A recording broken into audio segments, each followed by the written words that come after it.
saudara, ini adalah sesi yang ketujuh dari seri Allah Tritunggal.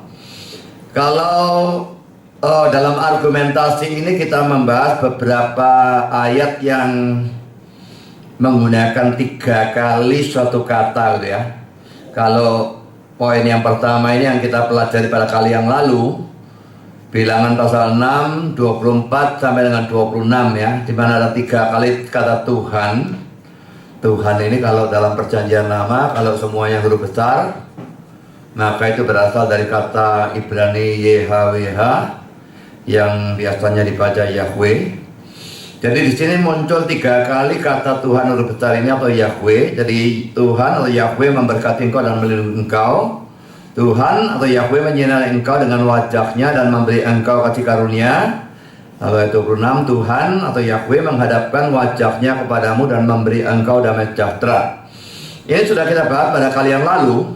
Dan sekarang kita membahas teks yang kedua, yaitu Yesaya 6 ayat 3. Di sini keluar 3 kali kata kudus. Dan ini suatu pujian yang ditujukan kepada Tuhan atau Yahweh itu.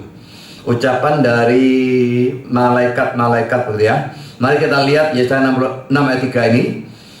Dan mereka berseru seorang kepada seorang, katanya, kudus, kudus, kuduslah Tuhan semesta alam, seluruh bumi penuh kemuliaannya. Saudara, seperti sudah saya berulang kali katakan ya, ayat-ayat PL yang mengarah kepada Tritunggal ini, seandainya tidak ada PB, tidak akan mungkin ada orang memikirkan bahwa ayat ini mengarah pada Tritunggal. Hanya dengan adanya PB, di mana kita sudah bisa mengerti Allah itu memang Tritunggal. Lalu dengan kacamata PB itu kita membaca PL, baru kita bisa memperkirakan, oh ayat ini ternyata yang dulunya dipikir tidak ada apa-apa, ternyata ada hubungannya atau setidaknya ada kemungkinan berhubungan dengan doktrin Allah Tritunggal. Kenapa kok kata kudus ini 3 kali? Kenapa kok tidak 2 kali, 1 kali, atau 7 kali, atau 10 kali? 7 dan 10 kan bilangan bagus, mau lebih bagus 40 mungkin. Kenapa 3? Sangat ada kemungkinan untuk menghubungkan dengan Tritunggal. Memang mau memastikan? Tidak bisa. Tetapi saya ingin menunjukkan komentar-komentar dari para penafsir. Dulu saya cuma tahu ayatnya, saudara ya. Sebelum saya membahas di sini, mempelajari ulang, mempelajari lebih mendalam, saya cuma tahu ayatnya, tapi saya tidak tahu argumentasi dari para penafsir. Tapi sekarang setelah saya pelajari lebih mendalam lagi dan ayatnya saya lihat dalam buku-buku tafsiran, saya mendapatkan keyakinan yang lebih kuat dibandingkan dulu, bahwa ayat ini memang berhubungan dengan Tritunggal. Karena para penafsir ini memberikan argumentasi-argumentasi yang dulu saya tidak pernah tahu. Jadi nanti kita akan lihat ya. Jadi kudus, kudus, kuduslah, 3 kali kata kudus diberikan kepada Yahweh. Jadi ini sudah suatu pertanda ada 3. Memang bukan 3 Allah ya. Kita tidak percaya 3 Allah. Kita tidak percaya 3 Tuhan, tapi kita percaya 3 pribadi dalam 1 Allah atau 1 Tuhan itu. Mari kita melihat komentar dari beberapa penafsir tentang Yesaya 6 ayat 3 ini ya. Pulpit Commentary memberikan komentar demikian. Pengulangan rangkap 3 itu telah dimengerti dalam segala zaman dari gereja sebagai berhubungan dengan doktrin Tritunggal. Jadi ini dimengerti seperti ini bukan baru-baru saja abad 20 kayak abad 19, tidak ya. Tapi sejak abad-abad yang sangat awal. Tentu bukan pada zaman PL, tapi pada zaman PB, entah zaman abad kedua atau abad ketiga, saya tidak ngerti. Tapi dia mengatakan dalam segala zaman dari gereja itu dimengerti sebagai berhubungan dengan doktrin Tritunggal. Sekarang mari kita lihat komentar dari Calvin tentang Yesaya 6 ayat 3 ini. Dia mengatakan demikian. Orang-orang kuno mengutip teks ini pada waktu mereka ingin membuktikan bahwa di sana ada 3 pribadi dalam satu hakikat dalam Allah. Jadi hakikatnya satu ya, tapi pribadinya 3. Itu definisi dari Tritunggal yang kita percaya. Jangan diubah ya.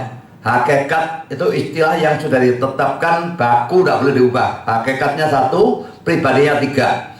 Kalau perwujudannya yang 3 itu jadi Sabellianisme, dan itu kita anggap sebagai ajaran yang sesat.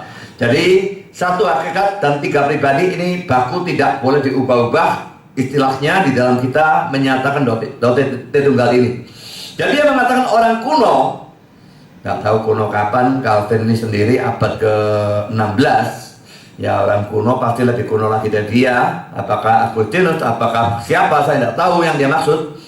Mengutip teks ini pada waktu mereka ingin membuktikan bahwa di sana 3 pribadi dan satu hakikat dalam Allah. Lalu dia mengatakan demikian, saya bukannya tidak setuju dengan pandangan mereka. Jadi jelas dia setuju ya. Bukannya tidak setuju dengan pandangan mereka. Tetapi jika saya harus berdebat dengan orang-orang sesat, saya lebih memilih untuk menggunakan bukti-bukti yang lebih kuat. Karena mereka menjadi lebih tegar tengkuk dan merasa menang pada waktu suatu argumentasi yang tidak meyakinkan dibawa menentang mereka. Dan mereka bisa dengan mudah dan dengan tanpa kesukaran mempertahankan bahwa dalam teks ini seperti dalam bagian-bagian lain kitab suci, bilangan 3 menunjuk pada kesempurnaan. Karena itu, sekalipun saya tidak mempunyai keraguan bahwa malaikat-malaikat di sini menggambarkan satu Allah dalam 3 pribadi, kurung buka, dan memang adalah mustahil untuk memuji Allah tanpa juga mengucapkan puji-pujian tentang Bapa, tentang Anak, dan tentang Roh, kurung tutup. Tetapi saya pikir akan lebih baik untuk menggunakan teks-teks yang lebih meyakinkan, supaya jangan dalam membuktikan suatu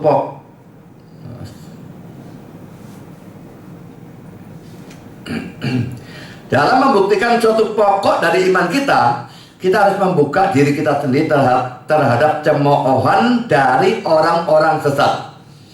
Saya kira kata-kata Calvin cukup jelas ya. Dia setuju bahwa ayat ini menunjuk pada Tritunggal. Cuma dia anggap ini bukan argumentasi yang terlalu kuat.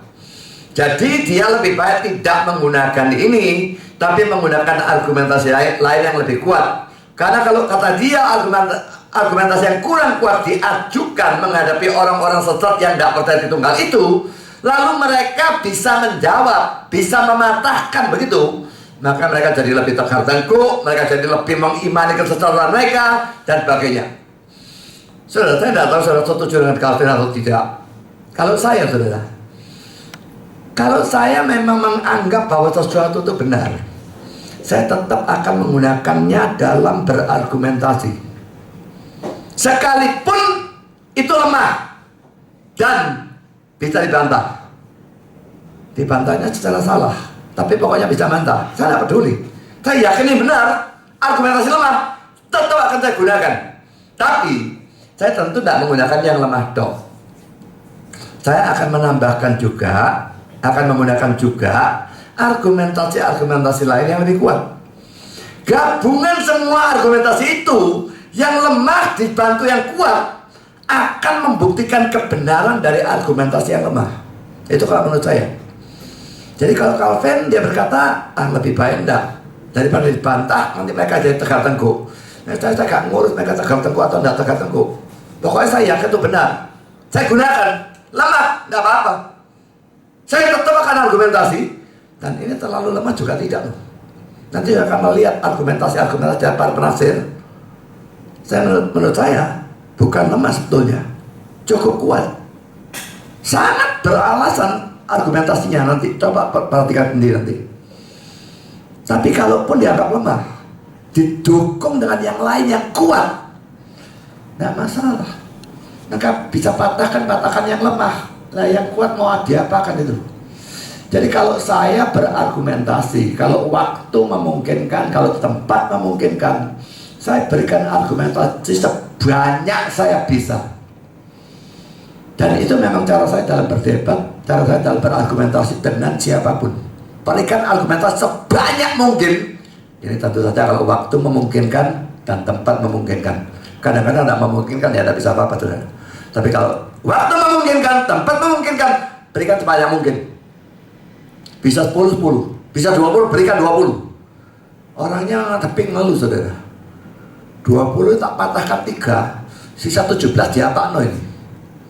Dan saya akan serang dia patahkan 3, saya ada 17, patahkan kabeh. Dan saya bukan berargumentasi secara tidak fair dengan cara itu. Saya sendiri kalau menghadapi argumentasi lawan yang memberikan banyak argumentasi, saya berusaha patahkan semua.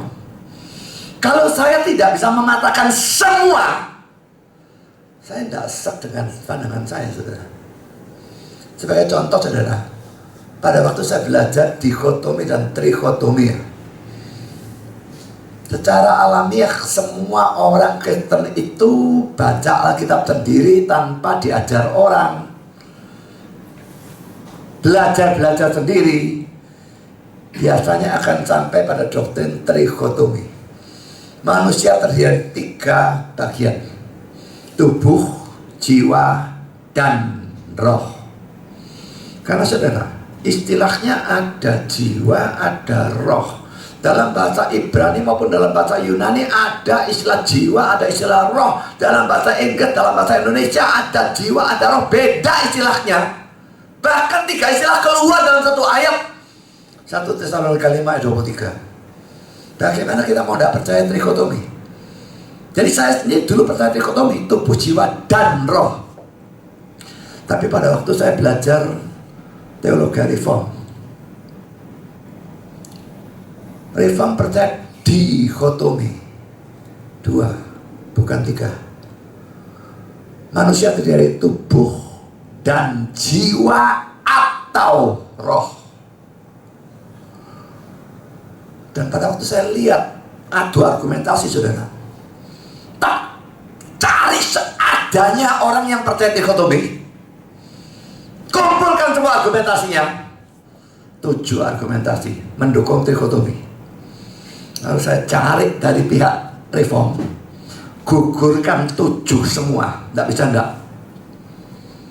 Gugur 1, gugur 2, gugur 3, gugur 4, gugur 5, gugur 6. Gugur 6 mandek saya. 1 ayat yang luar biasa, Ibrani 4 ayat 12, saya masih ingat. Diopokno ayat ini, nyuaring ngelepak, nggak dapat yang bisa menghancurkan argumentasi trikotomi menggunakan Ibrani 4 ayat 12. Sampai saya menemukan tulisan dari seorang ahli teologi reform yang namanya John Murray, dan dia menjelaskan Ibrani 4 ayat 12 itu sehingga tidak mendukung trikotomi tapi mendukung dikotomi. Dengan demikian 7 argumentasi amblas semua. 100% saya jadi yakin trikotomi itu salah mutlak, dikotomi benar. Memang sebetulnya doktrin dikotomi itu bukan doktrin yang begitu penting. Kalau salah itu sesat, tidak. Tapi tetap itu suatu kebenaran. Dan saya lebih milih yang benar daripada yang salah. Tapi saudara, poin saya, argumentasi berikan sebanyak mungkin. Kalau saya mau gugurkan, tak hancurkan semua. Pada waktu saya menulis buku tentang saksi Yehova, saya juga, saudara, cari argumentasi mereka, kumpulkan seadanya yang saya bisa dapat dari buku-buku mereka. Jadi buku mereka banyak, buat semua seadanya argumentasi, kumpulkan semua, dan saya hancurkan tanpa kecuali. Nah, kalau bisa hancurkan tanpa kecuali gitu, wah lega sudah, pasti benar. Dan hancurkan bukan sembarangan, hancurkan asal-asalan, ngawur-ngawuran, tidak ya. Saya hancurkan secara fair, menafsirkan ayatnya yang arti oleh mereka ditafsirkan demikian, saya tafsirkan demikian, dan itu sesuai dengan prinsip-prinsip hermeneutik atau ilmu penafsiran. Hancur semua, saya sep. Jadi saudara, itu bukan sesuatu yang hanya saya gunakan untuk kalahkan orang, kasih argumentasi sebanyak mungkin. Dan kalau mereka cuma bisa patahkan 3, saya punya 20, saya bisa menurut 17-nya diatakan.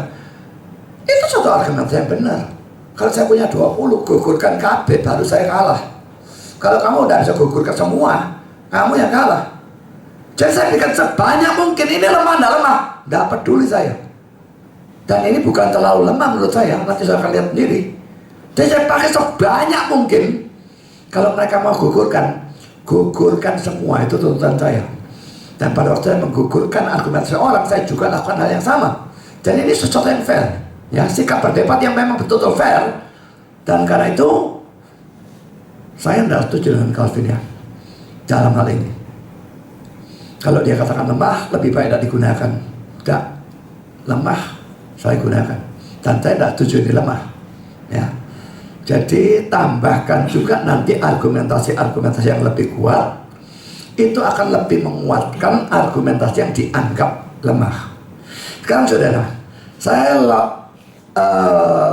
pindah pada penafsir yang lain. Ini gabungan dua penafsir, Keil and Delitzsch. Saya sebutkan dua-dua karena saya seringkali tidak bisa bedakan ini omongannya Keil atau Delitzsch ya, saya yang mana. Rupa-rupanya omongannya Keil tapi ya, cuma saya tidak terlalu pusingkan ya. Pokoknya dari buku tafsiran Keil and Delitzsch ya, ditulis oleh dua orang. Nah, dalam tafsiran mereka tentang Yesaya 6 ayat 3 dikatakan demikian. Tetapi apakah kata kudus 3 kali ini menunjuk pada Allah Tritunggal? Knobel puas dengan dirinya sendiri dengan mengatakan bahwa pengulangan 3 kali dari kata kudus berfungsi untuk memberinya penekanan yang lebih besar. Jadi ada orang yang namanya Knobel, dia menjelaskan kudus 3 kali bukan menunjuk Tritunggal, itu cuma menekankan. Nah, dia ngomong kudus 1 kali rasanya kok kurang nemen kudusnya. Dikasih 3 kali kata kudus, kan Allah itu sangat kudus, begitulah. Ya. Dan Knobel ini puas dengan argumentasi seperti itu. Nah, Keil and Delitzsch bukannya setuju dengan Knobel, dia cuma menunjukkan ada orang yang seperti itu. Lalu dia melanjutkan, fakta bahwa 3 adalah bilangan dari kesatuan yang diperluas atau dijadikan kompleks, tetapi membentuk suatu unit yang lengkap dan tak tergantung dalam dan dari dia sendiri, mempunyai dasar terakhirnya dalam keadaan bahwa itu adalah bilangan dari proses Tritunggal. Dan karena itu pujian rangkap 3 dari serafim kurung buka seperti pujian dari kerub-kerub itu dalam Wahyu 4 ayat 8 kurung tutup. Apakah Yesaya menyadarinya atau tidak? Sungguh-sungguh menunjuk pada kesadaran yang jelas dari roh-roh itu sendiri terhadap Allah Tritunggal. Nah, perhatikan ya, yang warna ungu nih ya. Apakah Yesaya sendiri menyadarinya atau tidak? Ini penting ya. Yang nulis Yesaya, dia dapat wahyu dari Tuhan atau nubuat dari Tuhan. Tidak ngurus dapat dari mana. Dia dapat penglihatan, dia tuliskan. Apakah Nabi pada waktu bernubuat atau pada waktu menulis dia selalu ngerti full apa yang dia nubuatkan atau dia tulis? Tidak, saudara. Nabi pokoknya nangkep Tuhan maunya ini. Dia belum tentu ngerti semua. Waktu nulis, Roh Kudus memberikan pengilhaman sehingga nulisnya tidak mungkin salah. Apakah dia mengerti tulisan sendiri? Bisa iya, bisa enggak, bisa ngerti paruh, bisa ngerti 3/4. Jadi Yesaya ngerti? Belum tentu. Menurut saya lebih banyak enggak ngertinya daripada ngertinya. Dia orang PL, saudara. Tanpa kacamata PB, mengerti rasanya susah. Jadi belum tentu dia mengerti memang. Tapi tetap kalau Keil and Delitzsch-nya menganggap bahwa ini menunjuk pada Tritunggal.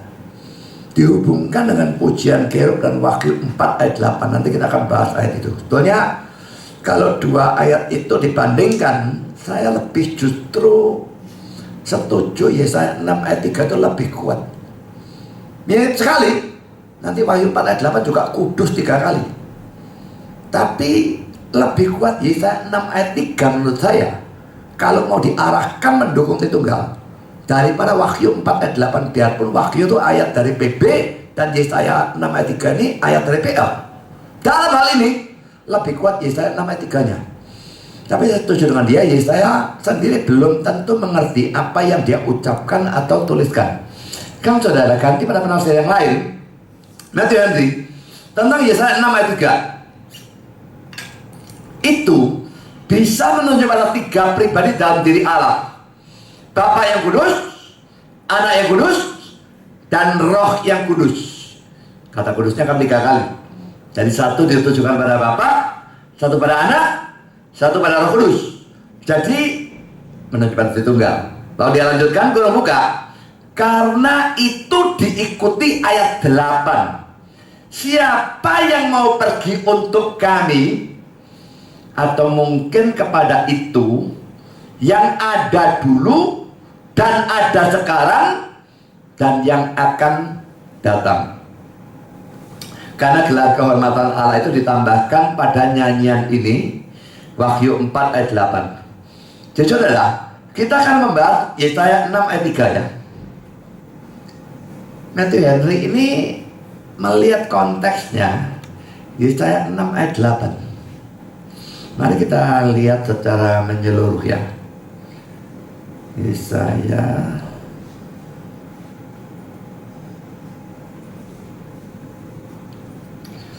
Jadi Yesaya 6 di sini ayat 3 yang kita bahas ya. Nah dia nyoroti ayat 8-nya. Cilakanya ayat 8 terjemahan Indonesia ini salah. Saya sudah pernah katakan kembali ya. Lalu aku mendengar suara Tuhan berkata, siapakah yang akan kuutus dan siapakah yang mau pergi untuk aku. Nah kata aku ini salah terjemahan saudara. Dari mana bisa aku? Mari kita lihat terjemahan di dalam bahasa Inggris saudara.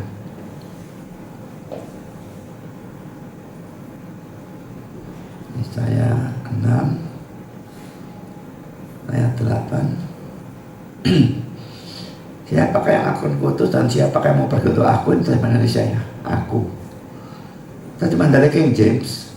Whom shall I send and who will go for us? Kami ya. Terjemahan dari RSV sama. Whom shall I send and who will go for us? Terjemahan dari NIV. Whom shall I send and who will go for us? Terjemahan dari NASB. Whom shall I send and who will go for us? Artinya sama dia dicatat huruf besar kan, menunjuk pada Allah yang pribadinya jamak ya. ESV juga us, New King James juga us. Bahasa Yunani-nya sendiri sebetulnya kalau mau dicari bisa ya.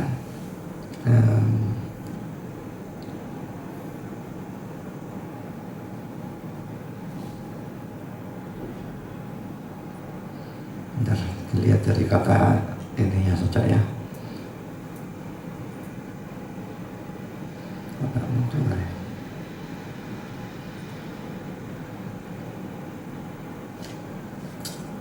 Apa ini? Ini apa?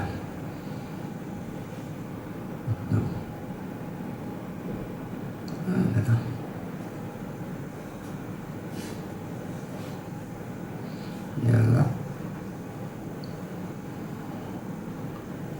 Yalah. Oh, saya nyari kok Yunani tadi, Ibrani mestinya. Ini ya. Kata walk atau go.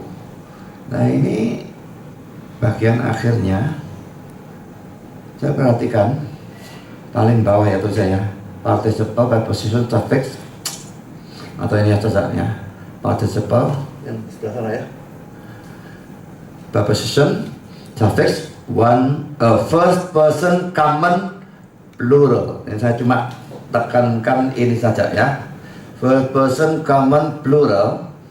Jadi we atau us itu orang pertama bentuk jamak ya. Jadi dari bahasa Ibrani-nya pun kita bisa melihat bahwa itu memang seharusnya bentuk jamak. Jadi saudara, terjemahan Indonesia ini salah. Ini dari mana orangnya bisa menerjemahkan aku ini tidak tahu. Mungkin sok pinter di sini ku utus, kok di sini kok jadi kami, itu tidak cocok. Mungkin dia pikir kalau dia ganti jadi aku. Tapi ayat yang sebetulnya bisa menunjuk pada Tritunggal akhirnya bubar dalam terjemahan kita. Jadi ini perlu kita tahu dan ingat, ayat ini terjemahnya salah. Jadi kalau menggunakan ayat ini, kita pakai terjemahan bahasa Inggrisnya atau memungkinkan pakai bahasa aslinya.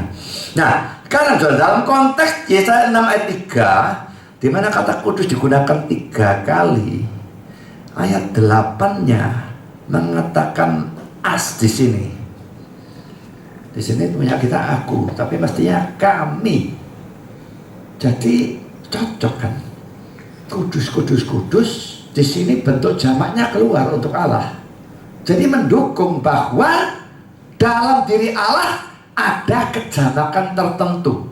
Kalau enggak, kenapa kok habis pakai kata ku lalu pakai kata kami? Seharusnya kami.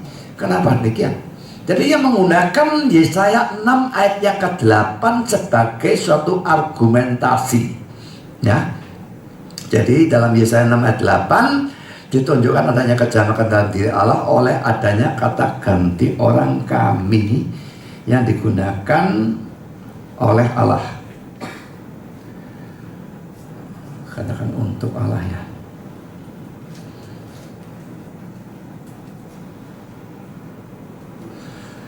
Maka 3 kali kata kudus untuk Allah itu pasti juga berhubungan dengan kejamakan dalam diri Allah itu, ya. Jadi saya berikan ayatnya di sini juga.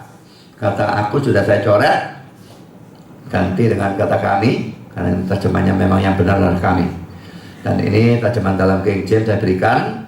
Tadi sudah saya tunjukkan bukan King James tok, semua terjemahan Inggris menggunakan as atau kami. Lalu dia menghubungkan dengan Wahyu 4 ayat 8. Saya cuma berikan saja. Dan keempat makhluk itu masing-masing bersayap 6 sekelilingnya dan sebelah dalamnya penuh dengan mata dan tidak berhenti-hentinya. Mereka berseru siang dan malam, kudus, kudus, kuduslah Tuhan Allah yang Maha Kuasa, yang sudah ada dan yang ada dan yang akan datang. Yesaya 6 ayat 3-nya tadi juga keluar kata kudus, kudus, kuduslah, ya. Tadi Wahyu 4 ayat 8 juga keluar kudus, kudus, kuduslah. Tapi di sini ada tambahan yang sudah ada dan yang ada dan yang akan datang. Sebetulnya itu gelar dari Allah sebetulnya, ya. Tapi gelar itu bisa untuk Bapa, bisa untuk Yesus. Nanti mungkin kita akan berjumpa dengan itu. Sekarang sudah saya lanjutkan dengan penafsir yang lain. Albert Barnes dalam komentarnya tentang Yesaya 6 ayat 3 mengatakan demikian. Kudus, kudus, kudus. Pengulangan dari suatu nama atau dari suatu ungkapan 3 kali cukup umum di antara orang-orang Yahudi. Jadi dia secara fair, ya, dia mengatakan 3 kali itu sebenarnya umum dalam cara orang Yahudi ngomong. Nama diulang 3 kali seperti Yahweh, Yahweh, Yahweh dalam bilangan 6 tadi, atau kata kudus diulang 3 kali, itu umum. Dan dia lalu memberikan contoh. Saya berikan contoh ayatnya di sini, ya. Yeremia 7 ayat yang keempat. Janganlah percaya kepada perkataan dusta yang berbunyi, ini baik Tuhan, baik Tuhan, baik Tuhan. 3 kali. Ada apa ngomong 3 kali? Memangnya baik Tuhannya Tritunggal? Tidak, tentu saja tidak. Ini penekanan, ya. Dia memberikan contoh lain. Yeremia 22-29. Hai negeri, negeri, negeri, dengarlah firman Tuhan. Contoh yang lain lagi, Yeskiel 21-27. Puing, puing, puing akan kujadikan dia. Ini pun tidak akan tetap sampai dia datang yang berhak atasnya, dan kepadanya akan kuberikan itu. Ayat yang selanjutnya yang diberikan sebagai contoh 2-18 ayat 33. Waktu Daud diberitahu bahwa Absalom itu mati, maka terkejutlah raja dan dengan sedih ia naik ke anjung pintu gerbang lalu menangis. Dan beginilah perkataannya sambil berjalan. Anakku Absalom, anakku, anakku Absalom. Kata Absalomnya 2 kali, tapi kata anakku 3 kali. Ya, kalau aku mati menggantikan engkau Absalom, anakku. Di sini anaknya 2 kali, tapi yang tadi 3 kali. Jadi saudara, memang umum untuk menekankan, maka diulang 3 kali. Nah, sekarang Alban sudah memberikan contoh ayat. Dia lalu melanjutkan kata-katanya, komentarnya tentang Yesaya 6 ayat 3. Dan dia berkata demikian. Karena itu, bentuk itu digunakan di antara orang-orang Yahudi untuk menunjukkan penekanan. Dan ungkapan itu dalam dirinya sendiri berarti tidak lebih dari kudus 3 kali, yaitu kudus dalam tingkat yang tertinggi, penekanan tertinggi. Tetapi kebanyakan penafsir telah menganggap bahwa di sini ada suatu hubungan dengan doktrin Allah Tritunggal. Dan dia lagi-lagi secara fair ngomong, tidaklah mungkin bahwa orang-orang Yahudi mengertinya demikian. Apalagi orang PL. Yahudi yang sekarang yang bukan Kristen pasti juga tidak mengertinya demikian. Orang PL pasti juga tidak. Dia fair ngomongnya, saudara.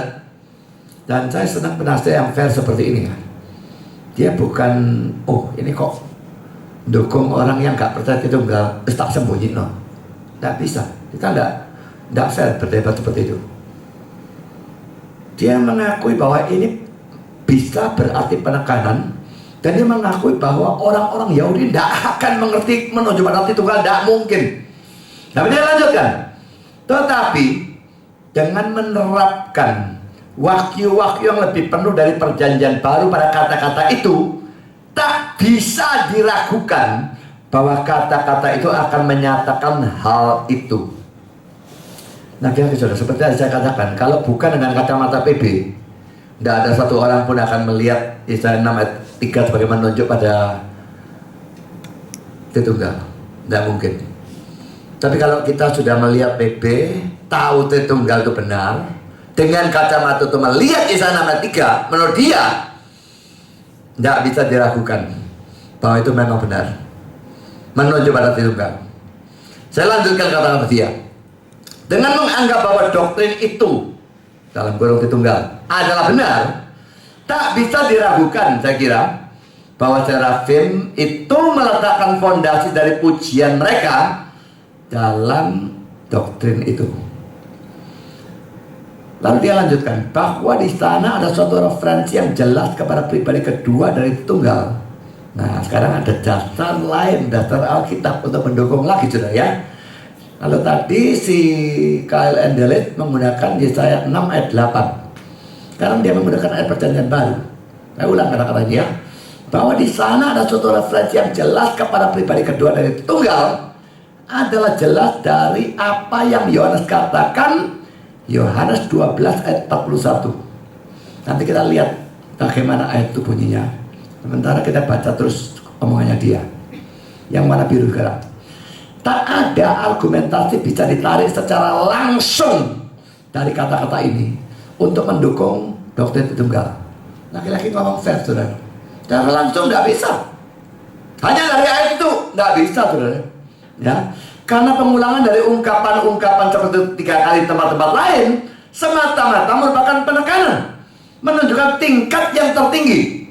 Jadi omongan yang warna biru ini semua omongan yang sangat fair, seolah dukung lawannya, tapi tetap dia katakan dia tidak takut. Memang saudara, kalau itu kebenaran, tidak usah takut. Kebenaran seolah-olah mendukung posisi lawan kita, tidak takut untuk ungkapkan. Saudara, kalau di Facebook itu ya, debat Kristen dengan Islam dan sebagainya, orang Islam seringkali mengatakan Alkitab itu ada salahnya dan sebagainya. Dan mereka cukup tahu Markus pasal 16 ayat 9, sebetulnya ayat 8b sampai dengan ayat 20, 12,5 ayat itu diragukan keasliannya. Lah kalau saya lihat orang-orang Kristen yang berdebat melawan mereka, tidak ada satu setahu saya yang berani mengakui bahwa serangan mereka memang benar. Saya satu-satunya yang berani ngakui. Dan saya ngakui, ya, 12,5 ayat itu diragukan keasliannya. Dan aku tidak tahu orang lain tak karpe, tapi aku setelah aku pelajari pro kontranya, ini artinya atau enggak? Kalau saya menganggap Markus 16 ayat 8b sampai dengan ayat 20, 12,5 ayat bukan asli, tidak termasuk dalam Alkitab. Jadi saya tidak akan mau khotbah berdasarkan ayat-ayat itu toh, kecuali kalau ada dukungan dari ayat lain. Karena saya menganggap itu bukan Alkitab. Dan jangan terlalu cepat. Wih, Pak Budi ini ngawur, Alkitab ini dianggap bukan Alkitab, berarti Pak Budi mengurangi Alkitab. Saudara, dalam posisi aman, saudara. Apakah Markus 16 ayat 8b sampai 20 itu Alkitab atau bukan? Bisa ya, bisa enggak. Ya, bisa termasuk Alkitab, bisa enggak. Kemungkinannya gitu. Saya menganggap bukan. Memang. Kalau ternyata faktanya itu sebetulnya Alkitab, maka saya mengurangi Alkitab. Tapi saya tidak sengaja. Saya pelajari dan serius saja saya pelajari dan saya yakin memang enggak.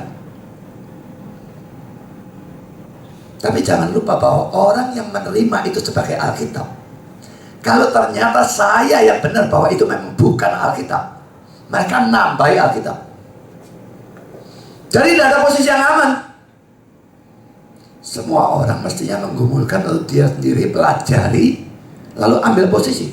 Dan posisi manapun yang kita ambil, atau kita bisa nambahi atau kita bisa mengurangi Alkitab. Dan ingat saudara ya, ini bukan posisi orang liberal. Orang liberal dikit-dikit ini bukan Alkitab, ini bukan Alkitab. Ini bukan seperti itu. William Hendriksen jelas-jelas orang yang sangat-sangat Injil, sangat-sangat Alkitabiah, reform. Tapi dia yakin Markus 16 ayat 8b sampai dengan 20 bukan Alkitab. Jadi ini bukan urusan liberal atau bukan liberal. Ini memang pro kontranya. Mengapa kok bisa ada kecurigaan? Manuskrip ini yang kuno justru tidak punya bagian itu. Dan yang punya pun banyak yang punya. Perbedaan antara yang satu dengan yang lain banyak, bukan main. Kenapa kok bisa banyak seperti itu? Juga kalau orang ngerti bahasa Yunani secara hebat, mereka bisa melihat Markus itu mulai pasal 1 ayat 1 sampai pasal 16 ayat 8a. Gaya bahasanya itu lain dibandingkan 16 ayat 8b sampai dengan 20. Gaya bahasanya itu lain. Semua orang kan punya gaya bahasanya. Misalnya ya, saya ngomong goblok, tolol gitu ya. Saya tidak biasanya ngomong bego gitu. Nah, tahu-tahu sampai ngomong goblok, tolol, tahu-tahu ada tulisan saya bego, kok aneh, Budi Asali kok. Tahu-tahu jadi orang Jakarta ini apa tuh? Gaya bahasa tuh kelihatan. Israel itu melihat tulisan saya, saking dia seringnya baca tulisan saya. Orang cuplik tulisan saya, dia tahu ini cuplik dari Budi Asali. Dan kalau saya punya akun palsu, orang cepet tahunya ini Budi Asali. Gaya bahasanya kelihatan. Saya sembunyikan gimana pun gak bisa. Kok kelihatan? Jadi sebenarnya ada cukup banyak argumentasi. Saya tidak takut untuk mengakui. Nah pada waktu saya ngakui, ini orang Islam nyerang. Saya ngakui Markus 16:8b sampai dengan 20 bukan Alkitab. Wah, senang mereka. Dan yang Kristen lain banget. Wih, kok bela lawan? Saya gak peduli itu kebenaran. Saya gak bela lawan. Saya bela kebenaran. Yang saya anggap benar, saya bela. Saya gak peduli mau gimana. Dan saya tidak takut. Mau dikatakan Alkitab kita memang ada cacatnya. Lo memang ada cacatnya kok. Mau dia ngomongin gak ada cacatnya. Alkitab yang diakui sempurna, betul-betul infallible, inerrant, tidak ada salahnya sama sekali. Itu hanya Alkitab asli yang disebut autograf. yang langsung ditulis oleh nabi dan rasulnya, oleh penulisnya langsung, dan barangnya itu tidak ada. Yang ada cuma salinan-salinan yang dibuat manuskrip. Salinan-salinan itu sudah pasti semua mengandung kesalahan. Karena salinan satu dengan salinan yang lain gak cocok, mana bisa dua-dua benar. Jadi saya tidak takut untuk mengatakan Alkitabmu sudah tidak sempurna. Memang enggak. Kenapa takut? Saya tidak takut. Kenapa? Saya punya pembelaan. Memang sempurna enggak. Sudah ada kesalahan masuk? Iya.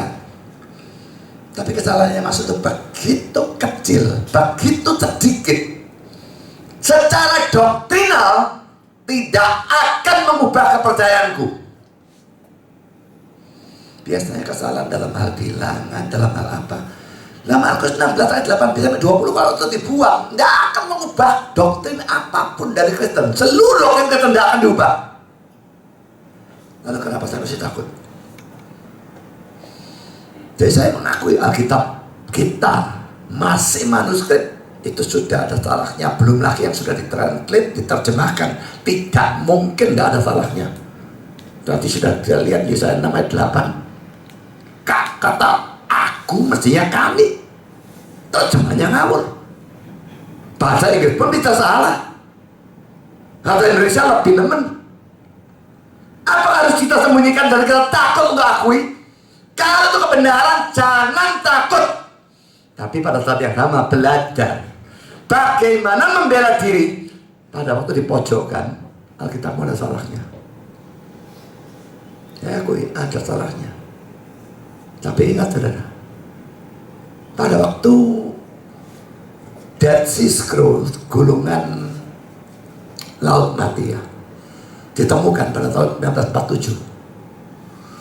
Sebelum ditemukan, orang punya manuskrip yang tertua itu sekitar abad 10-an gitu ya, 10-11 saya lupa.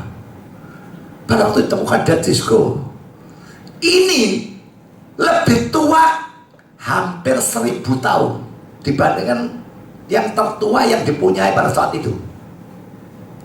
Beda 1000 tahun, hampir 1000 tahun. Dibandingkan ada perbedaan, tapi sangat sedikit. Jadi para ahli Taurat menyalin itu dengan begitu teliti, tetap ada kesalahan. Tapi hal-hal remeh yang tidak akan mengubah doktrin. Jadi saudara, dengan mempercayai Alkitab yang sekarang ini, apakah mungkin Alkitab ini yang sekarang ini salahnya tuh begitu nemen sampai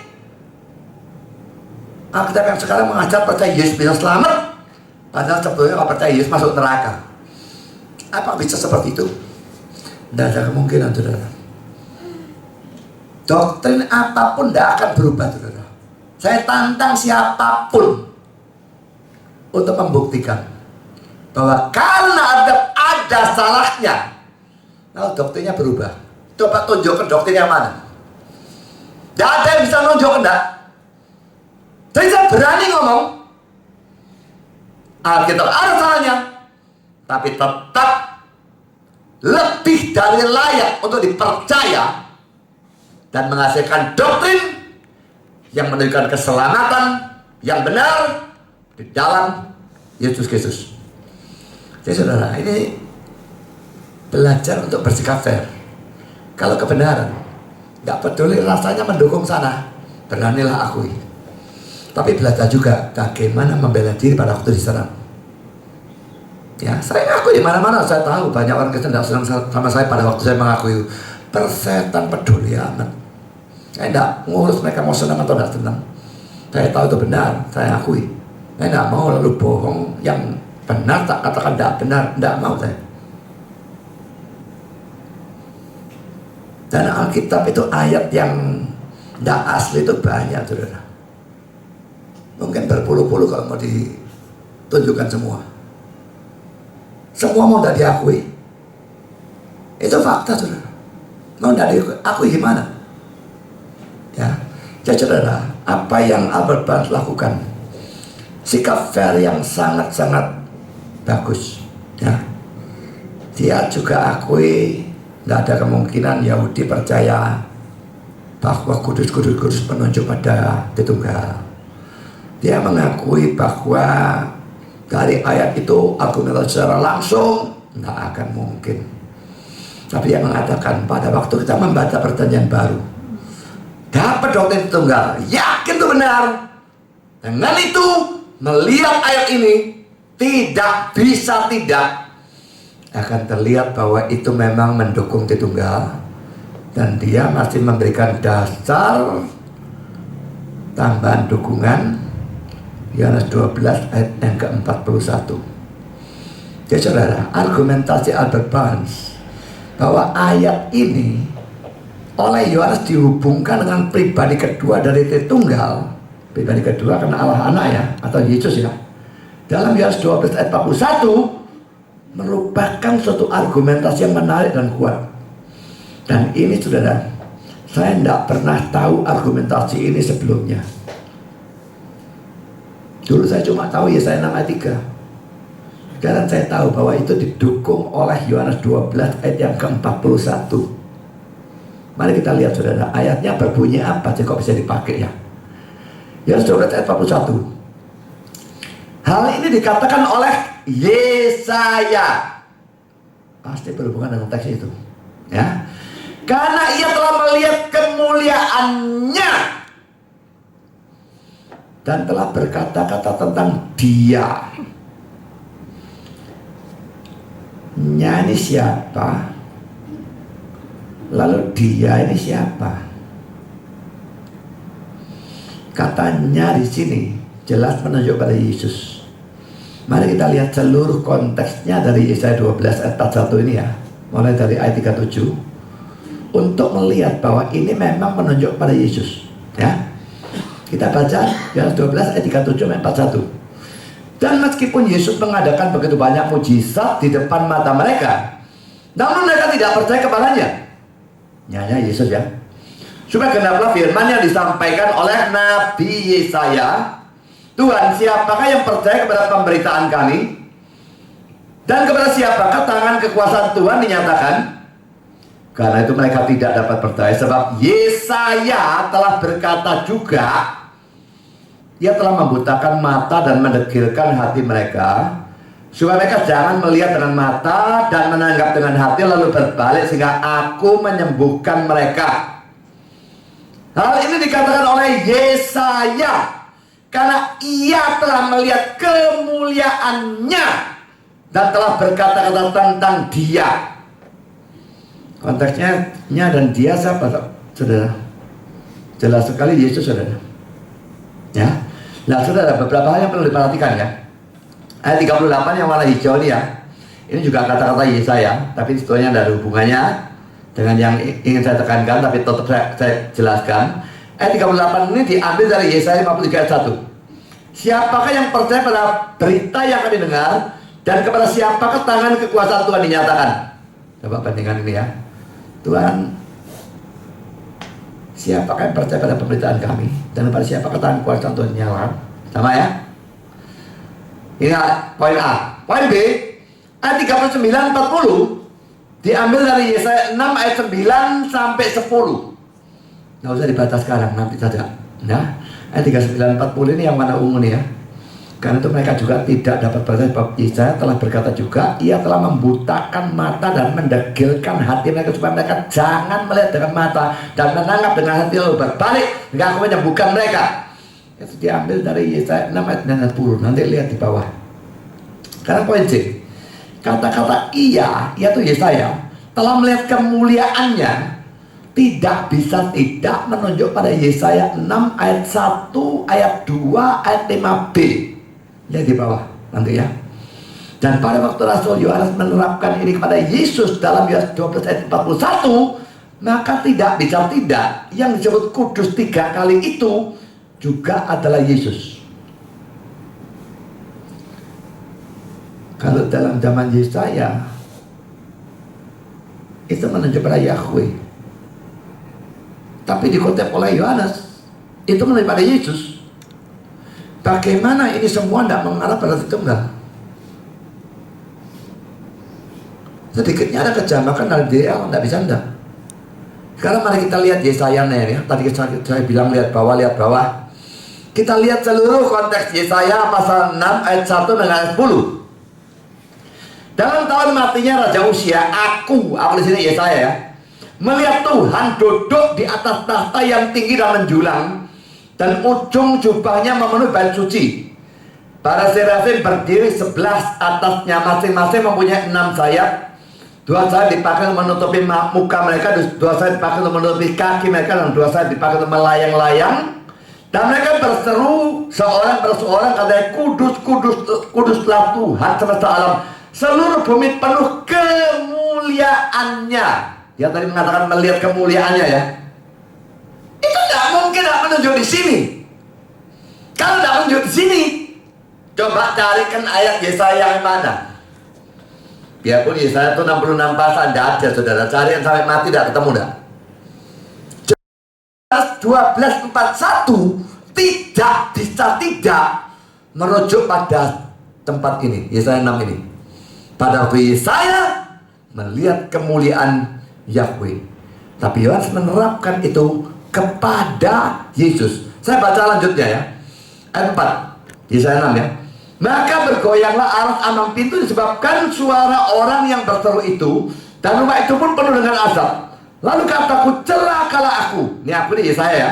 Aku binasa sebab aku seorang yang najis bibir, dan aku tinggal di tengah-tengah bangsa yang najis bibir. Namun mataku telah melihat Sang Raja, yakni Tuhan di besar, Yahweh semesta alam. Tadi yang dikatakan kudus ini juga Yahweh saudara. Ini kan. Kadang di sini melihat Sang Raja, Yahweh lagi. Saya lanjutkan ayat 6. Tetapi seorang daripada serafim itu terbang mendapatkan aku, di tangannya ada bara yang diambilnya dengan cepet dari atas mezbah. Ia menyentuhkannya pada mulutku serta berkata, lihat, ini telah menyentuh bibirmu, maka kesalahanmu telah dihapus dan dosamu telah diampuni. Lalu aku mendengar suara Tuhan berkata, siapakah yang akan kuutus dan siapakah yang mau pergi untuk aku, mesti katanya untuk kami. Maka saudku, ini aku, utuslah aku. Kemudian firman-Nya, perhatikan ini yang dikutip tadi ya. Pergilah dan katakanlah kepada bangsa ini, janganlah sungguh-sungguh tapi mengerti jangan. Lihatlah sungguh-sungguh tapi menangkap jangan. Buatlah hati bangsa ini keras, dan buatlah telinganya berat mendengar, dan buatlah matanya mereka tertutup, supaya jangan mereka melihat dengan matanya, dan mendengar dengan telinganya, dan mengerti dengan hatinya, lalu berbalik dan menjadi sembuh. Ini warna ungu, tadi warna ungu juga. Memang tidak persis plek, tapi jelas kutipannya dari sana, tidak bisa tidak saudara. Jadi saudara, antara Yohanes 12 ayat 41 dengan Yesaya 6 ini berhubungan sangat-sangat dekat.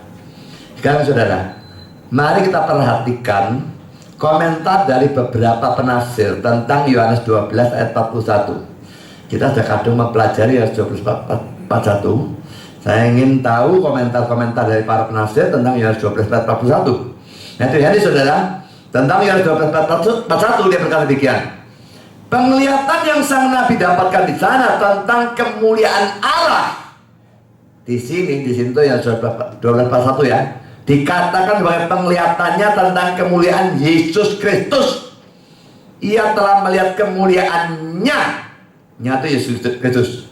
Karena itu Yesus Kristus setara dalam kuasa dan kemuliaan dengan Bapa, dan puji-pujian terhadapnya dilakukan atau ditunjukkan secara sama. Kristus mempunyai kemuliaan sebelum dunia diciptakan, dan Yesaya telah melihat ini. Saudara, ini punya kemuliaan sebelum dunia diciptakan, pasti mengambil dari ayat ini ya. Yohanes 17 ayat 5. Oleh sebab itu ya Bapa, permuliakanlah aku pada muslim dengan kemuliaan yang kumiliki di hadiratmu sebelum dunia ada. Jadi ingat ya, Yesus itu kan Allah dan manusia. Sebagai manusia, dia baru ada waktu dikandung lalu dilahirkan oleh Maria. Sebelum itu manusia Yesus itu tidak ada. Jadi manusia Yesus tidak kekal ya. Tapi sebagai Allah, dia tidak pernah tidak ada. Tidak ada saat di mana dia belum ada. Ini sebelum dunia ada, dia sudah punya kemuliaan di hadapan hadirat Bapa. Saya lanjutkan komentar dari Adam Clarke tentang Yohanes 12 ayat 41. Pada waktu ia telah melihat kemuliaannya, Yesaya 6 ayat 1 dan seterusnya. Aku telah melihat Yehova, kata sang nabi, duduk di atas suatu takhta, tinggi dan ditinggikan, dan ujung jubahnya memenuhi bait suci. Di atasnya berdiri para serafim, dan satu berteriak pada yang lain dan berkata, Kudus, kudus, kuduslah Yehova, Allah semesta alam, seluruh bumi akan penuh dengan kemuliaannya. Kelihatannya jelas dari teks ini bahwa kemuliaan yang sang nabi lihat adalah kemuliaan Yehova. Karena itu Yohanes berkata di sini bahwa itu adalah kemuliaan Yesus, menunjukkan bahwa ia menganggap Yesus sebagai Yehova. Jadi saudara, yang disebut kudus, kudus, kuduslah dan mulia itu Yehova dalam Yesaya. Tapi pada waktu Yohanes ambil, dia terapkan kepada Yesus. Berarti Yesus itu adalah Yehova atau Yahweh itu. Bagaimana ini tidak mendukung Tritunggal, saudara? Tak bisa enggak. Memang belum kelihatan tiga, tapi setidaknya kelihatan lebih dari satu. Ada Bapa, ada Anak, dan dua-dua adalah Yahweh. Dua-dua sama-sama mulia, dan karena kudus pasti ditujukan kepada keduanya. Kalau Bapa adalah Yehova atau Yahweh, sebetulnya memang YHWH ya. Kita tidak tahu persis bacanya bagaimana. Yahweh itu pun suatu tebakan. Kalau Yehova itu sebetulnya pasti salah. Dan sebetulnya lebih enak dibaca YHWH saja. Cuma kalau ngomong Yahweh kok gak enak. Ya mau dia baca yang mana pokoknya sudah tahu ya. Kalau Bapa itu adalah YHWH dan Yesus juga adalah YHWH, maka ini pasti mengarah pada doktrin Allah Tritunggal. Memang belum tri, tetapi setidaknya dwi ya. Karena Albert Barnes, saudara, tentang Yohanes 12 ayat 41. Pada waktu ia telah melihat kemuliaannya, Yesaya 6 ayat 10. Yesaya telah melihat Tuhan, dalam bahasa Ibrani Yehova, duduk di atas sebuah takhta dan dikelilingi dengan para serafim. Dalam nubuat Yesaya dikatakan secara eksplisit telah melihat Yehova ayat 1. Dan dalam ayat 5, mataku telah melihat sang Raja Yehova semesta alam. Dengan atau oleh kemuliaannya dimaksudkan manifestasi dari dia, Shekinah atau awan yang kelihatan, yang merupakan suatu perwakilan dari Allah dan yang tinggal di atas tempat duduk belas kasihan atau tutup tabut perjanjian. Memang kalau dalam bahasa Inggris diterjemahkan mercy seat ya, kembali kita sudah pernah mempelajari ya. Makanya saya terjemahkan mau diapakan, mercy itu belas kasihan, seat itu tempat duduk. Jadi ya tetap terjemahkan tempat duduk belas kasihan, tapi maksudnya tutup dari tabut perjanjian. Jadi saya berikan juga di sini tutup tabut perjanjian ya. Nah ini dianggap sama seperti melihat Allah. Dan Yohanes di sini secara eksplisit menerapkan hal ini kepada Tuhan Yesus Kristus. Karena ia bukan sedang menegaskan bahwa bangsa itu tidak percaya pada Allah, tapi sedang menunjukkan alasan mengapa mereka tidak percaya pada Yesus Kristus sebagai Sang Mesias. Seluruh pembicaraan Yohanes itu ya berhubungan dengan Tuhan Yesus. Dan konstruksi yang wajar dari teks itu menuntut kita untuk mengarahkannya kepada Dia, Yesus. Yohanes menegaskan bahwa itu adalah kemuliaan dari Sang Mesias yang dilihat oleh Yesaya. Tapi Yesaya menegaskan bahwa itu adalah Yehova. Dan dari ini kesimpulannya tidak bisa ditahan bahwa Yohanes menganggap Yesus sebagai Yehova yang dilihat Yesaya. Jadi saya kira argumentasi menggunakan Yohanes 12 ayat 41 ini sukar, memang sukar ya. Kalau saya jelaskan belum ngerti, baca lagi makalahnya, baca ulang, baca ulang, baca ulang. Saya beri warna-warna ini tujuannya supaya jelas. ya, tapi warna kalau saya masukkan grup WA hilang, saudara. Saudara bisa Facebook lihat yang file, maka akan tetap warnanya ada. Tapi kalau Facebook yang biasa begitu warnanya hilang juga. Jadi ya coba lihat yang filenya. Sekarang saudara, kita selesai dengan Yohanes 12 ayat 41. Kita kembali lagi melanjutkan komentar-komentar para penafsir tentang Yesaya 6 ayat 3 tadi. Jamieson, Fawcett, and Brown. Ini 3 orang menyusun satu buku tafsiran, ya. Saya tidak tahu kata-katanya ini kata-kata yang pertama atau kedua atau yang ketiga, saya tidak peduli. Pokoknya buku tafsiran cuma satu. Satu berteriak pada yang lain, kudus, kudus, kuduslah Tuhan semesta alam. Wahyu 4 ayat 8. Tritunggal ditunjukkan secara implisit. Lihat catatan tentang Tuhan, Yesaya 6 ayat 1.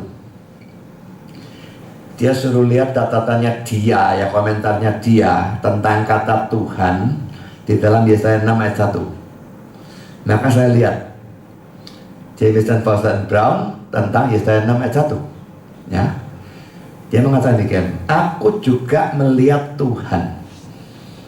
Tuhan di sini bukan huruf besar, ya. Kalau huruf besar semua Yahweh atau Yahweh, tapi ini cuma T-nya huruf besar, bukan.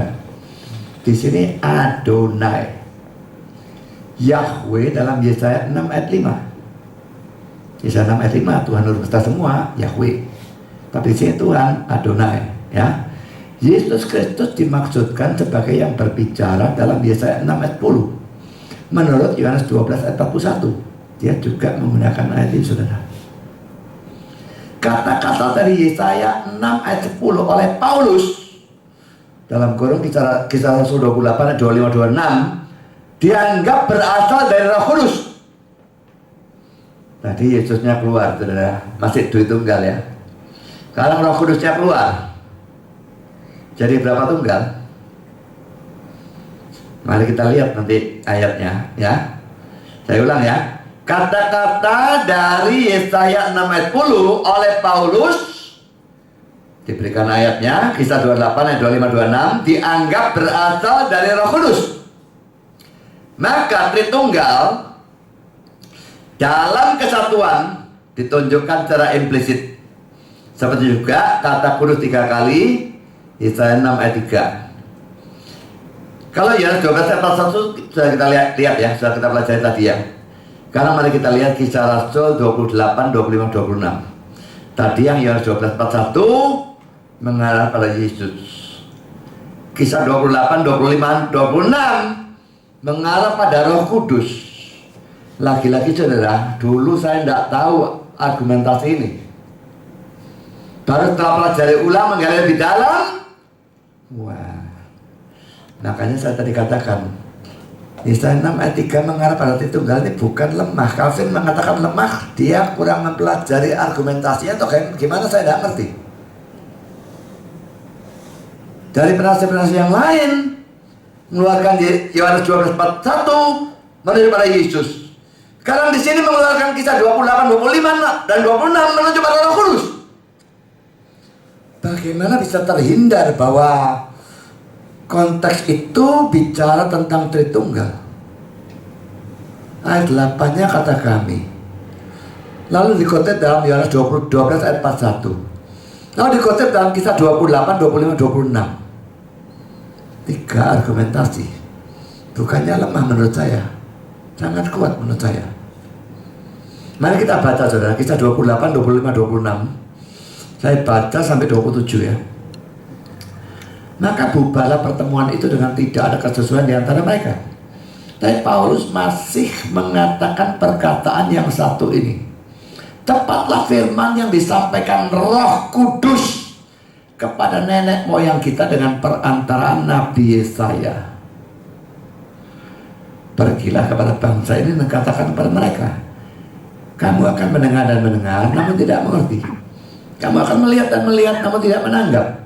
Sebab hati bangsa ini telah menebal, dan telinganya berat mendengar, dan matanya melekat tertutup. Supaya jangan mereka melihat dengan matanya, dan mendengar dengan telinganya, dan mengerti dengan hatinya, lalu berbalik sehingga aku menyembuhkan mereka. So, yang warna ungu ini tadi sudah kita lihat ada warna ungu di dalam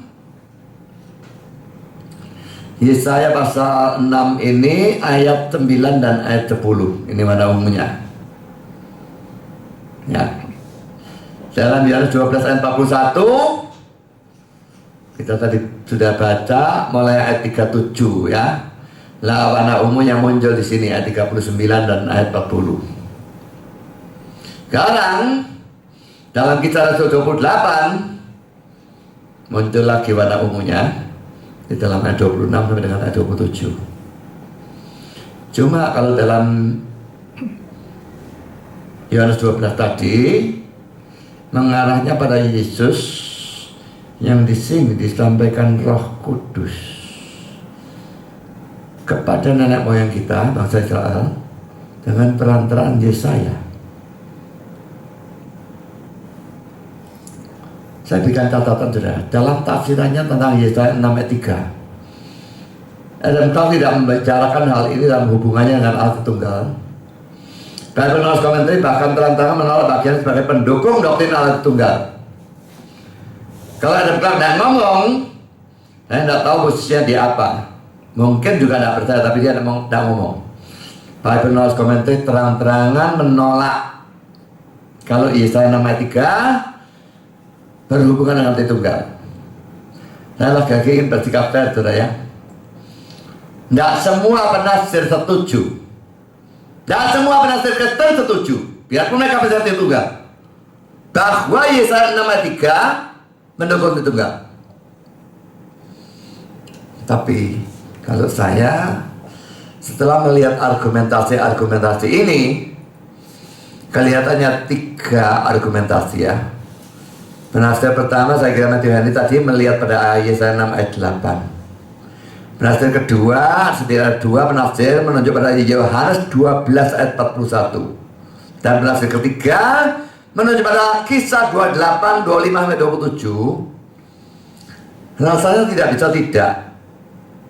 Yesaya 6 itu secara keseluruhan diterapkan pada Bapa, diterapkan kepada Anak, diterapkan kepada Roh Kudus. Kok bisa ditolak itu bagaimana oleh penafsir ini? Saya tidak ngerti, saudara. Tapi tiap orang selalu bisa punya pemikiran sendiri. Calvin bahkan menganggap lemah saja, saya tidak bisa menerima. Argumentasinya kuat menurut saya. Yesaya 6 ayat 3 ya.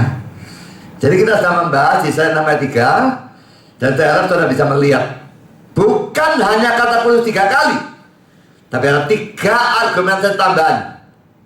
Pertama dari Yesaya 6 ayat 8, kata kami menunjuk pada kejamakan dalam diri Allah. Kedua, 12 ayat 41 menunjuk pada Yesus. Ketiga dihubungkan dengan Kisah 28, 25 sampai 27 dihubungkan dengan Roh Kudus. Bagaimana 3 ini tidak menunjuk pada Tritunggal? Saya kok tidak mengerti. Jadi saudara, memang tanpa PB tidak kelihatan. Berarti Yohanes tadi tidak ada, Kisah Rasul tadi tidak ada. Yang tidak bisa melihat menunjuk pada Yesus, tidak bisa menunjuk pada Roh Kudus juga. Tapi dengan ada PB, tidak bisa terhindar menurut saya. Ini menunjuk pada Tritunggal. Kalau saya yakin sekali Yesaya 6 ayat 3 kata kudus 3 kali. Sekalipun secara fair diakui oleh Albert Barnes tadi bahwa 3 kali itu menunjuk pada penekanan. Itu kebiasaan Yahudi. Tapi tidak di sini.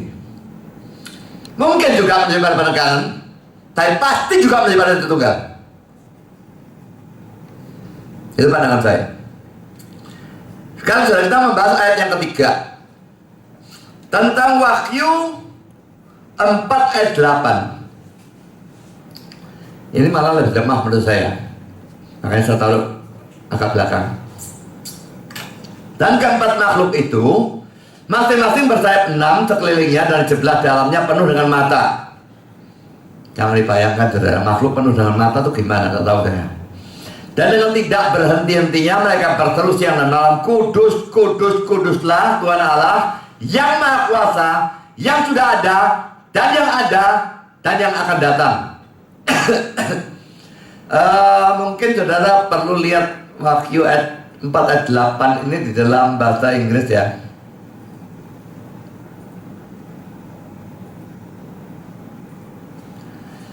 Di sini kalau bahasa Indonesianya yang sudah ada dan yang akan datang. Bahasa Inggrisnya which was, ini bentuk lampau ya. And is, bentuk present. And is to come, ini yang akan datang. Jadi lampau sekarang akan datang. Itu ya. Karena kita kembali kepada pembahasan ya. Karena Matthew Henry saudara, tentang Wahyu 4 ayat 8 dia berkata demikian. Dan di sini satu, mereka memuja satu Allah dan hanya satu saja, Tuhan Allah yang maha kuasa, tak berubah dan kekal.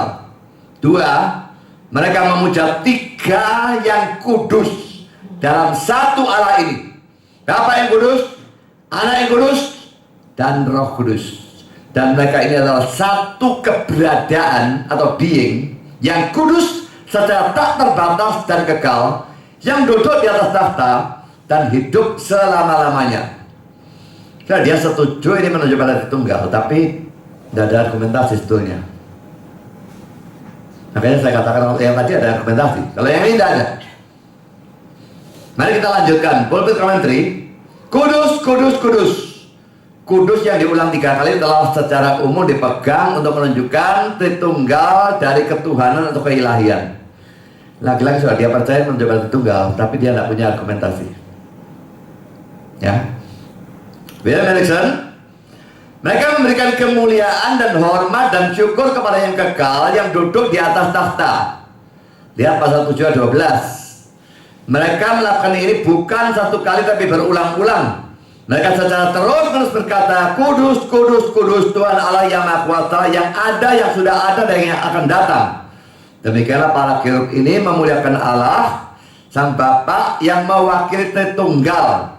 Bandingkan Yesaya 6 ayat 3. Nah, dia menghubungkan dengan Yesaya 6 ayat 3. Berarti memang Yesaya 6 ayat 3 lebih kuat, saudara. Makanya Wahyu 4 ayat 8 rujuknya malah kembali ke Yesaya 6 ayat 3. Lalu Lenski saudara mengatakan 3 kudus itu seperti seluruh nama itu menunjuk kepada Allah Tritunggal yang ada, dan terusnya dalam pasal 1 ayat 4 menunjuk kepada Bapa. Dalam pasal 1 ayat 8 secara sama menunjuk kepada Anak. Dalam 1 ayat 8 yang maha kuasa adalah Anak. Di sini pasal 4 ayat 8 yang maha kuasa adalah Allah Tritunggal. Tak diragukan doksologi ini memperbaharui doksologi yang ditemukan melalui Yesaya 6 ayat 3, tetapi mengatakan bahwa Yohanes memodifikasinya dengan suatu cara yang bersifat apokaliptik. Berarti menyangkal bahwa Yohanes mendengar sama seperti Yesaya juga mendengar. Jadi bukannya dia ngerpek dari Yesaya, kalau begitu kan dia tidak dikasih wahyu. Ya, dia telah dapat wahyu. Ya. Seluruh bumi penuh dengan kemuliaannya adalah benar hanya dalam Yesaya, di mana para serafim meneriakkan pujian mereka tentang Allah satu pada yang lain.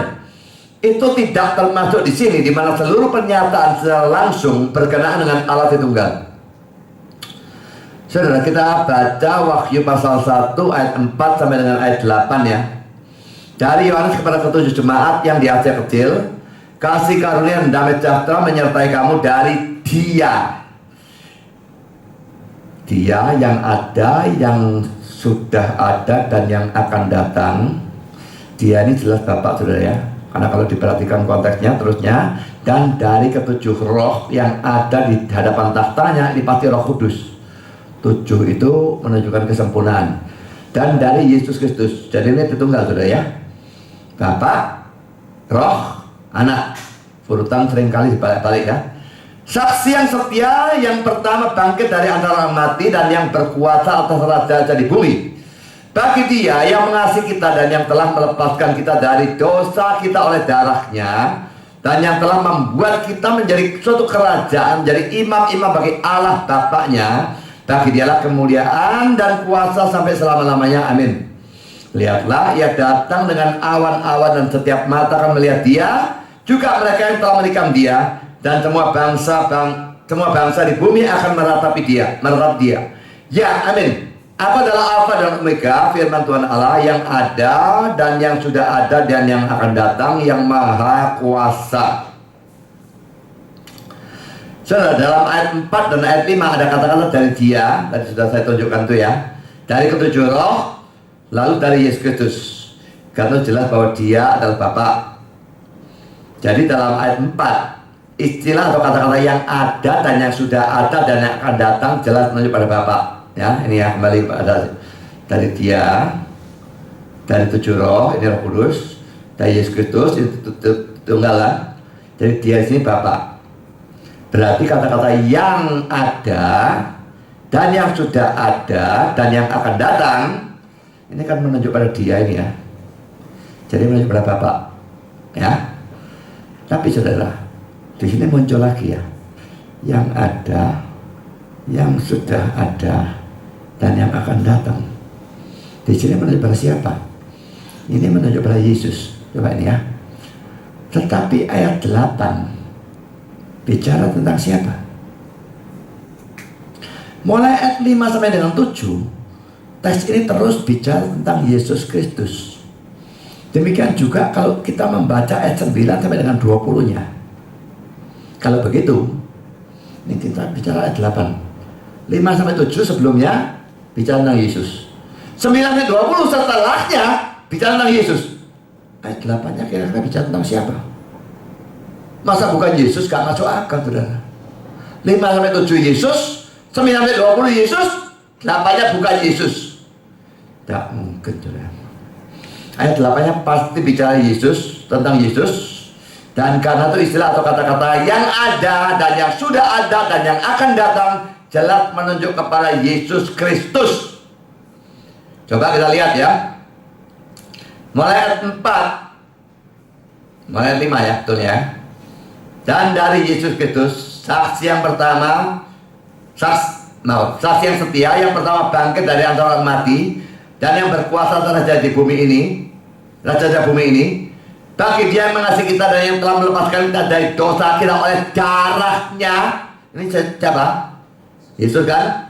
Ayat 6, dan yang telah membuat kita menjadi suatu kerajaan, menjadi imam yang bagi Allah Bapaknya. Nyata siapa? Yesus lagi. Bagi dia kemuliaan dan kuasa sampai selama-lamanya. Amin. Jelas Yesus terus ya. Nah 7, lihatlah ia datang dengan awan-awan, setiap mata akan melihat dia, juga mereka yang telah menikam dia. Masa Bapak ditikam? Ini Yesus pasti. Yesus ditikam kan? Dan semua bangsa di bumi akan meratapi dia. Ya, amin. Jadi mulai ayat 5 sampai 7 bicara Yesus. Saudara mau lihat ayat 9 sampai 20.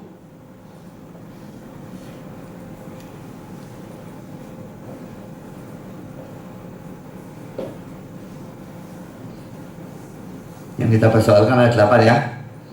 Ayat 5 ayat 7 tadi sudah kita lihat. Nah ayat 9 bicara tentang apa? Aku Yohanes, bicara tentang Yohanes. Nanti dulu Yohanesnya ada apa? 5 menit kita lihat terus ya.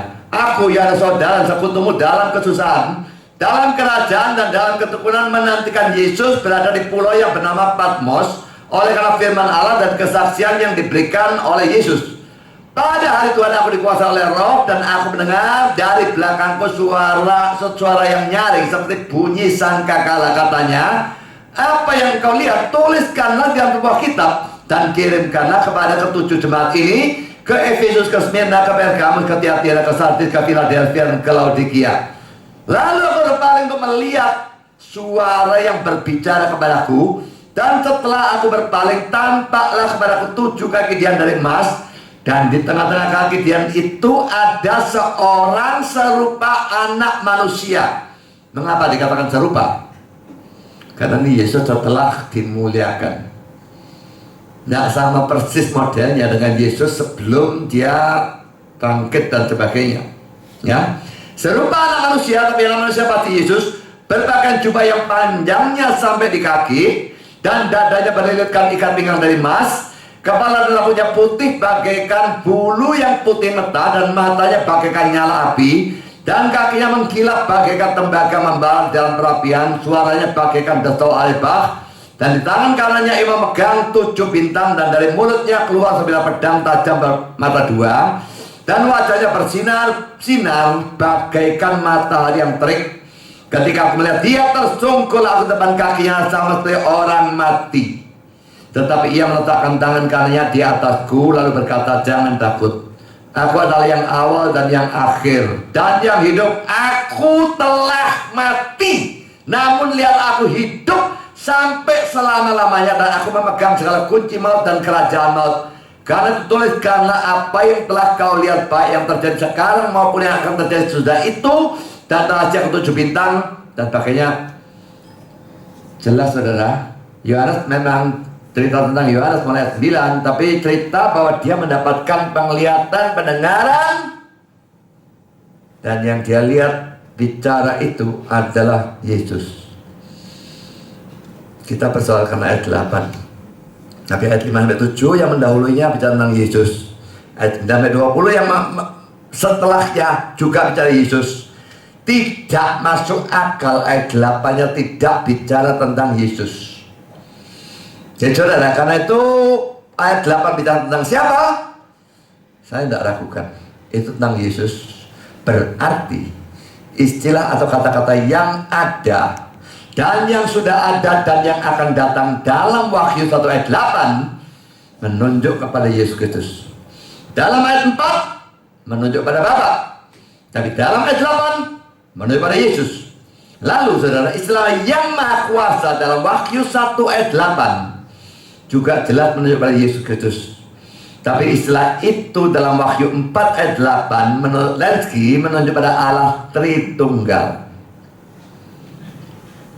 Karena saudara, komentar dari Herman Huxma, tahta di surga, di depan tahta ada 7 lampu atau obor menyala yang adalah 7 roh Allah. Ayat 5. 7 roh ini seperti yang telah kami jelaskan dalam hubungan dengan pasal 1 ayat 4 memang adalah Roh Kudus, tapi pada saat itu sebagai Roh Kristus karena ia tinggal dalam gereja Allah selama-lamanya.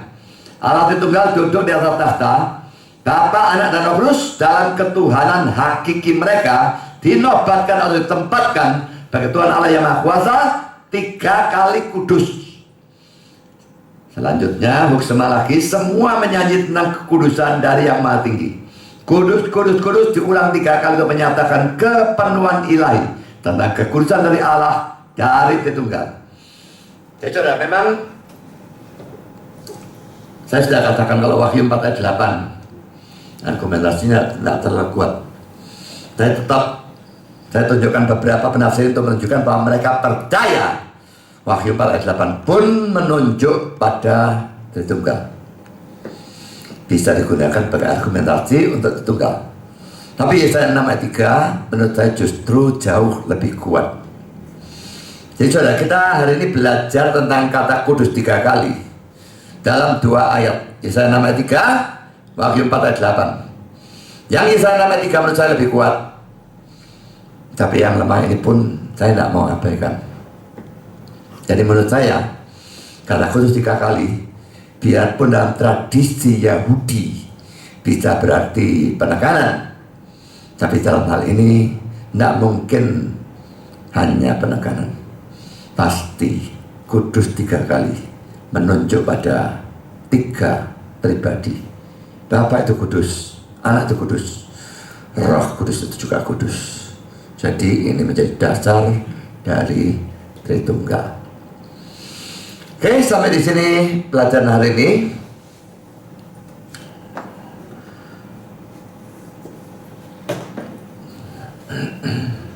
Saya nggak tahu minggu depan ini ada atau tidak. Nanti kita bicarakan. Kalau tidak ada, saya ganti.